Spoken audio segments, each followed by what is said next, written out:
But who here is planning on going to college? Okay, that's most all of you. Now, a couple ways that you can pay for college. How are you going to pay for college? Parents. Parents, scholarship, loans. Those are three things I heard, and three most common. If you can have family money or scholarship, that is awesome. Unfortunately, and it's just a natural thing, a lot of people need to take out student loans. It's an investment in your future, that's understandable.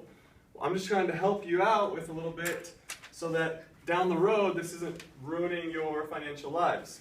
I do debt consulting on the side with my past in banking and finance. So a lot of things I hear from people all the time is, I wish someone would have told me this in high school. I wish they would have told me this in high school. So in my position here, subbing, that's what I like to do. Okay? So, student loans. Typical amount of student loan, let's say you go to a 4-year college, take out around 18 grand a year in student loans, something like that. We're going to use the number 70,000.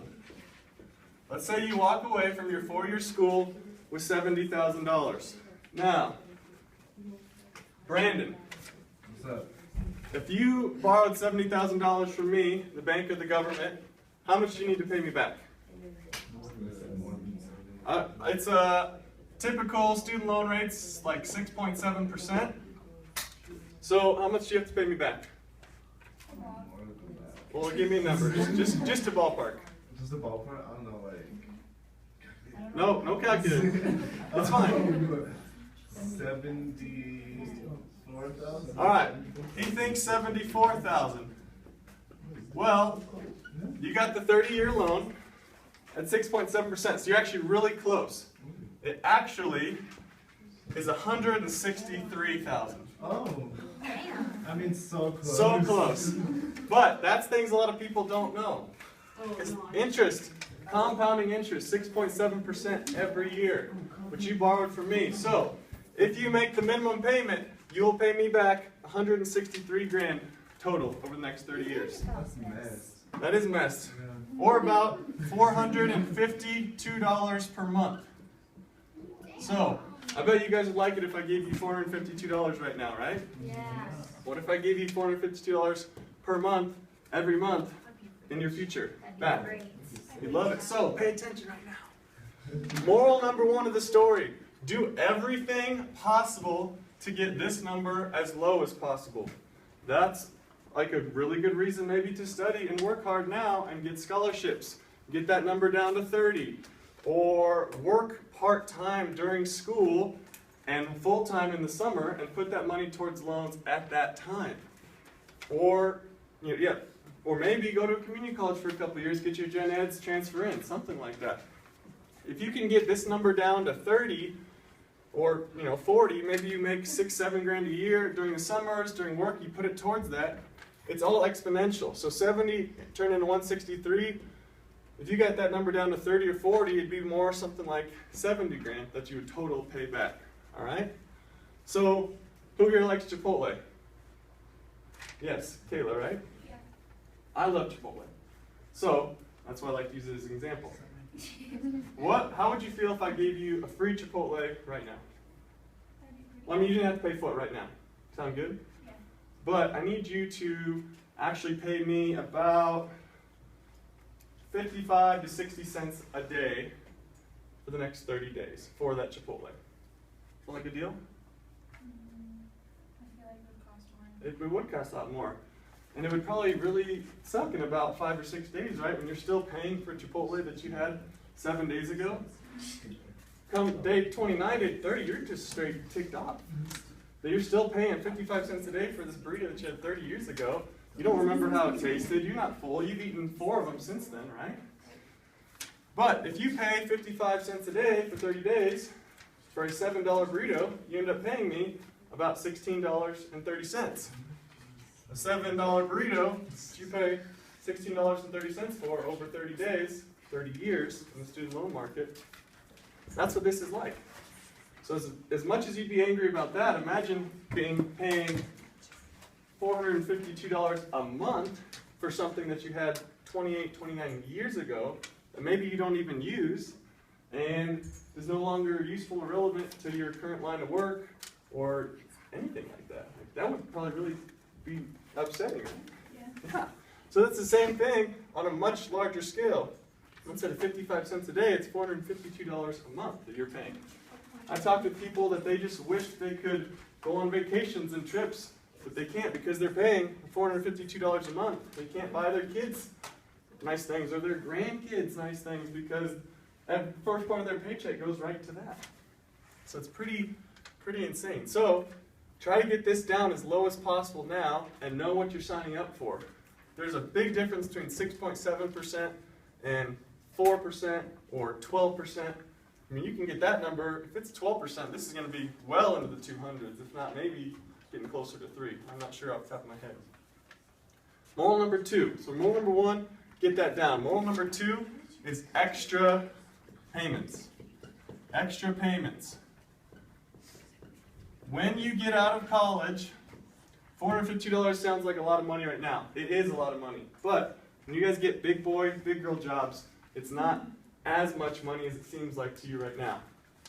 Most people will be taking home maybe $3,000 after taxes per month, something like that. So you can afford to make this payment and maybe put a little extra towards it as well. The thing I like to say is live like a college kid, earn like an adult.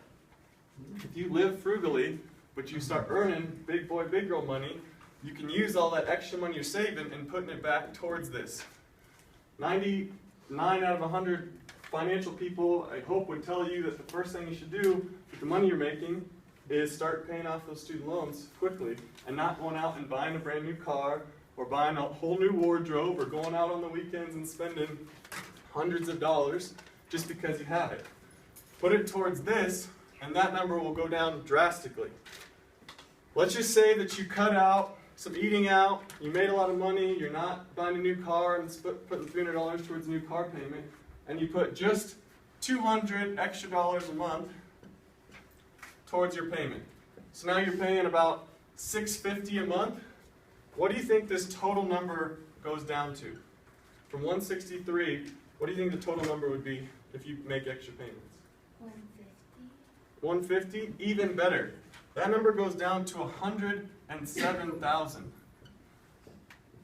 So by paying $200 extra a month, instead of going out or having that new car or new wardrobe or whatever, you just saved almost $60,000 over the life of your loan. And you paid your loan off 16 years early. So now you're only crying at age 38 instead of age 54. $163,000, guys, that's half a house in Colorado and a full house in a lot of other places. If you can get rid of this or knock it down, you're going to have money for a house, for retirement, for fun things, to do nice things. That's crazy what this can do. And lastly, I don't want to get too in-depth because this isn't something I understood when I was in high school until I got into banking, but just of how loan payments work and why extra payments mean so much. Because if you make payment on month 1, this is month 1, and then 2, 3, yada, yada, yada, all the way down to month 360, you have principal for your loan and interest. Principal is actually the amount of the loan. So you have $70,000 in principal. On month 1, if you make your $452 payment, about $10 goes to that amount, and about $440 goes to interest, because the bank is trying to make their money. All right? Now, when you get to the very last payment of your payment, 30 years from now, about $440 will go towards principal, and only $10 will go towards interest. So you start really paying your balance, your loan down, much later on. But if you spend an extra $200 each month, and your payment is now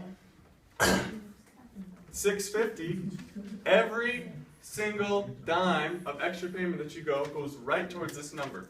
So $200 extra payment means $210 goes towards that amount, which means you start really taking chunks out of this number each and every payment, instead of waiting to really start paying it down until 20 years from now. So, as I said, rule number 1, do everything possible to get this number lower. part-time work, scholarships, working hard in school right now. Apply for every scholarship you can. Because again, $1,000 of scholarship is more like $2,700 of total payment over the life of the loan. So, when you see a $5,000 scholarship, when you think student loans you're taking out, it's more like 15 grand and it's worth it. Okay? Rule number 2, extra payments. Because every single dime of extra payments goes right towards this loan. Earn like an adult, live like a college kid. Alright? That's a lot of stuff that I wouldn't have understood when I was your age, and I went through it quickly. You guys have any questions at all about any of it? Or anything related to that? Okay, well, best of luck. Thank you.